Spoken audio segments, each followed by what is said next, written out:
Life is a stage.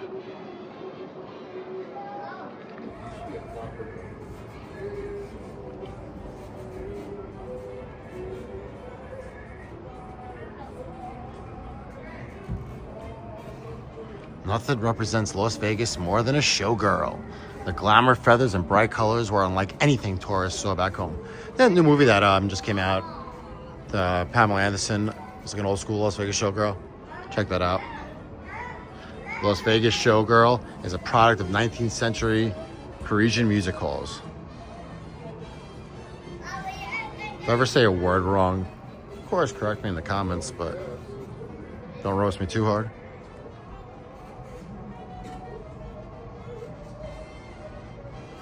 Costume worn in Hallelujah Hollywood at the original MGM Grand, 1970s.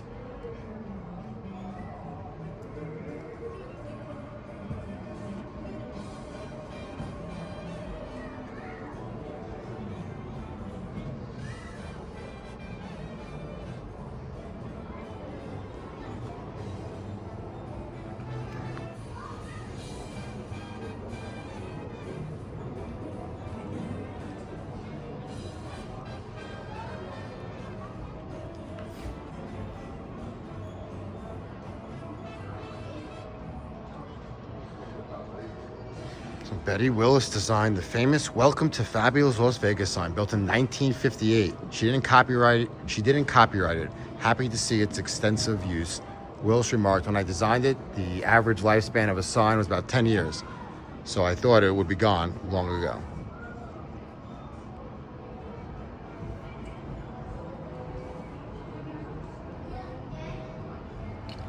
Las Vegas, from railroad town to today.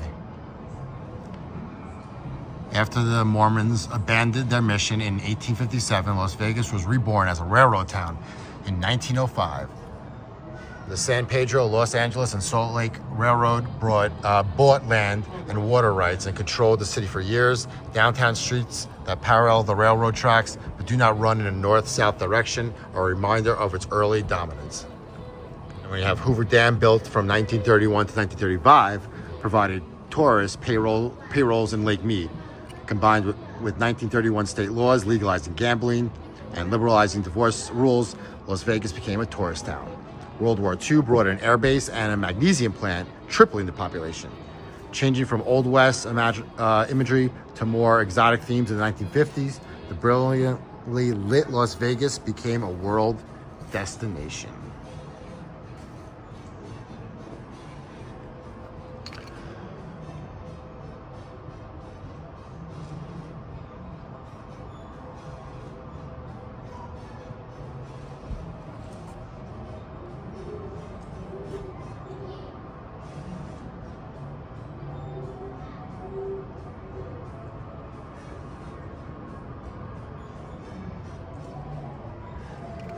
The Mirage gone now. The Mirage was basically like the first mega resort on the Strip, which made way for all the other ones.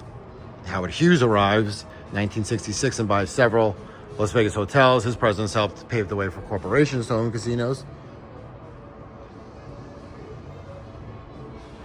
Some people probably think that wasn't the best thing, but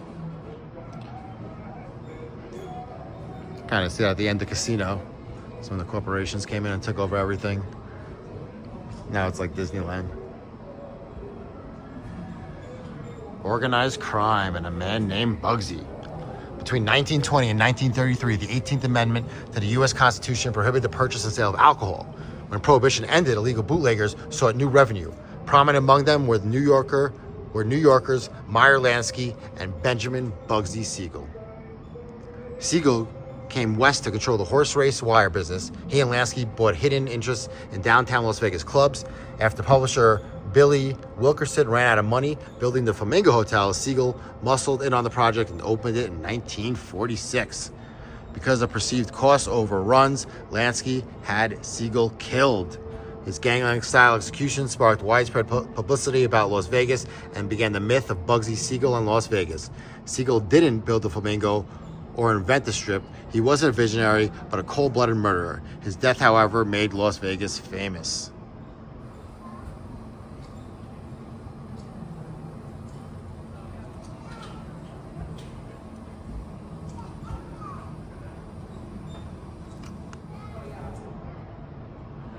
I'm gonna head back to the Atomic Museum soon, film that over.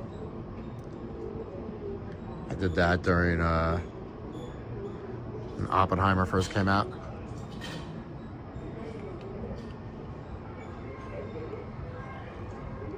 Downtown Las Vegas. While the rest of the nation was plunged into financial strife due to the Great Depression, the population boomed in Las Vegas from the early 1930s, mainly due to the construction of the nearby Hoover Boulder Dam. There was a modernization of the former frontier town to an established city.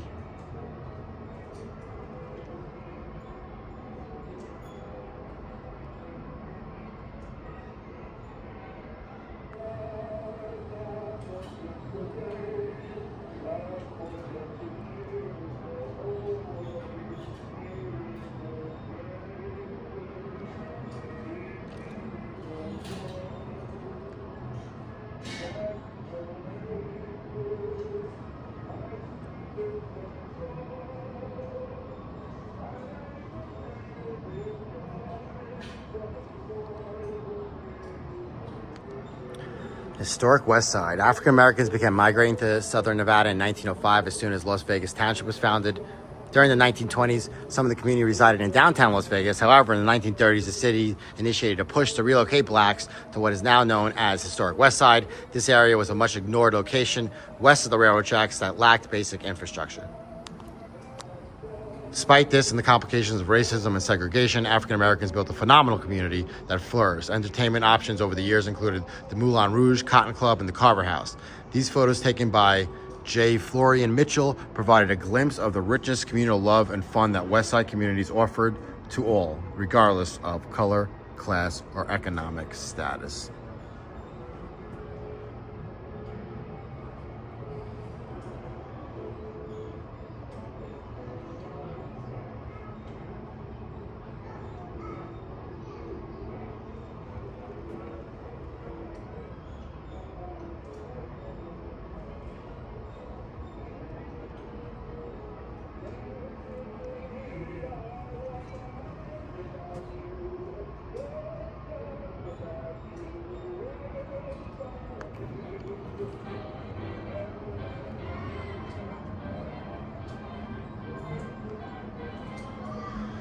The gaming life. State legislation passed in 1931 allowed wide open gambling, replacing the railroad as the state's dominant industry. Well-known casinos such as Harrah's and Harold's Club in Reno led the way.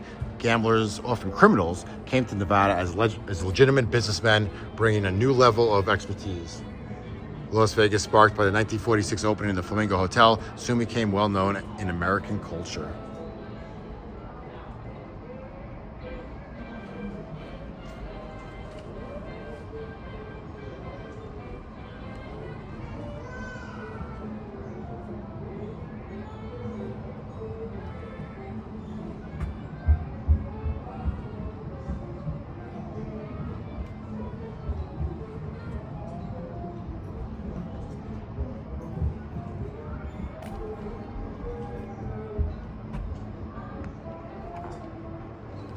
Famous Nevadians.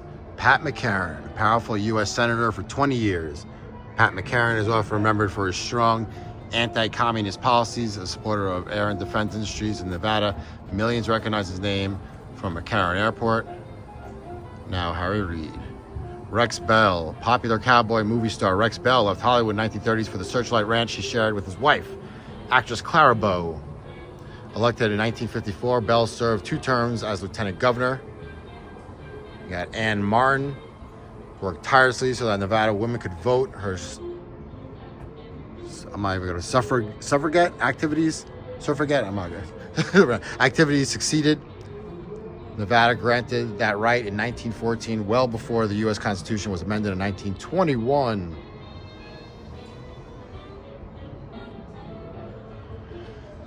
Behind the scenes, labor in the culinary union, often overlooked for flashier stories about hotels, gangsters, and entertainment. The culinary union cooperation was crucial to Las Vegas' success. Founded in the 1930s, Culinary Union Local 226 represents hotel and restaurant employees, but not casino workers. It successfully negotiated wage, health, and pension benefits for decades. The first major strike did not occur until 1976, followed by a more serious walkout in 1954. More than 18,000 workers seeking better benefits left work for 67 days. All sides in the conflict saw the negative impact on tourism and the local economy. That settlement paved the way for today's long labor peace. Although union membership in America is declining, in Las Vegas, it remains a success story.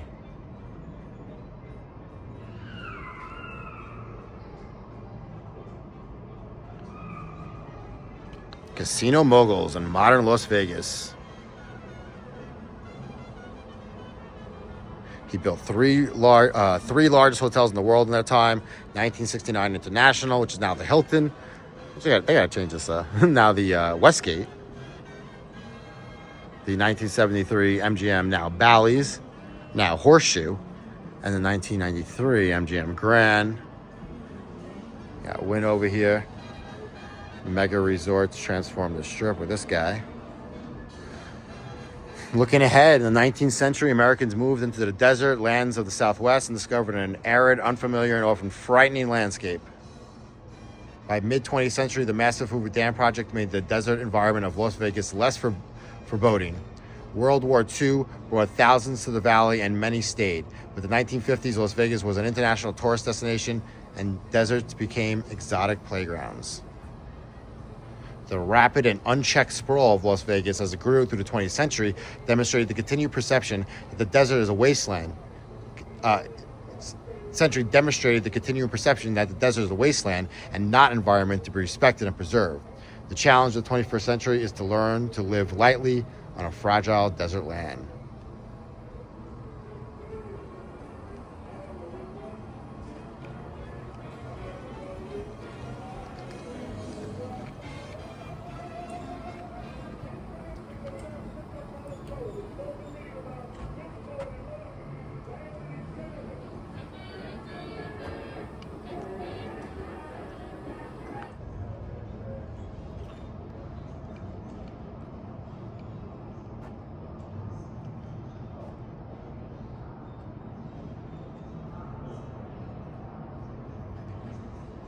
What does it mean to live in a state where resources are so fragile? What are the costs? How long do you have to live here before you're truly a Nevadan? What are the stories every Nevadan should know? What sights and sounds do you associate with Nevada?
Wet n Wild wasn't even built yet. This is where we had the first El Rancho. This is the festival grounds now.